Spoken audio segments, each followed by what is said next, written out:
व्हिडिओच्या सुरुवातीला एक जबरदस्त बातमी की दशावतार हा चित्रपट मल्याळम भाषेमध्ये डब करून रिलीज करण्यात येणार आहे। तर प्रेमाची गोष्ट 2 आणि दशावतार ह्या चित्रपटांचं बॉक्स ऑफिस कलेक्शन या व्हिडिओमध्ये जाणून घेणार आहोत, तर व्हिडिओ संपूर्ण पहा।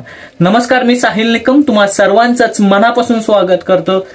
तर खूप कमी चॅनल्स आहेत जिथे मराठी चित्रपटांचं कलेक्शन सांगितलं जातं, त्यापैकी एक आपलं चॅनल आहे, त्यामुळे व्हिडिओला लाईक करा आणि सबस्क्राईब नक्की करा, खूप सपोर्ट मिळतो तुमच्यामुळे। तर प्रेमाची गोष्ट 2 ह्या चित्रपटाला लागून एकूण 4 दिवस कंप्लीट झाले। या 4 दिवसाचं कलेक्शन जाणून घेऊ। तर पहिल्या दिवशी चित्रपटाने 12 लाख कमाई केली, दुसऱ्या दिवशी 25 लाख, तिसऱ्या दिवशी 13 लाख आणि चौथ्या दिवशी ह्या चित्रपटाने 9 लाख एवढी कमाई केलेली आहे।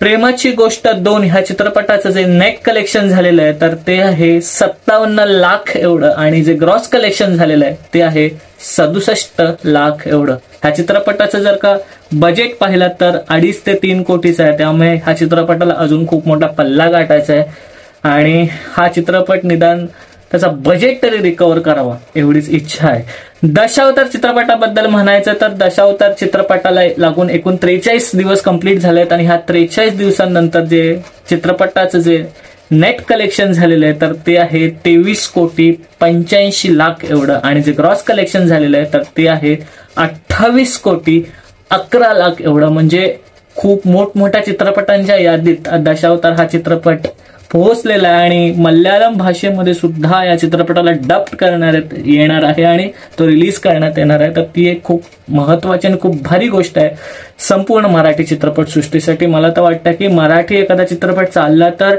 अनेक भाषेमध्ये तो रिलीज करायलाच हवा आणि तो चित्रपट तिथपर्यंत सगळ्यांना म्हणजे पॅन इंडिया लेवलला सुद्धा पोचावा एवढीच इच्छा आहे। तर दशावतार चित्रपटाने एक पाऊल पुढे उचललेलं आहे, अशाच सगळ्या चित्रपटांनी उचलावा हीच इच्छा आहे। तर इथेच थांबूया। हे होतं दोन्ही चित्रपटांचं कलेक्शन।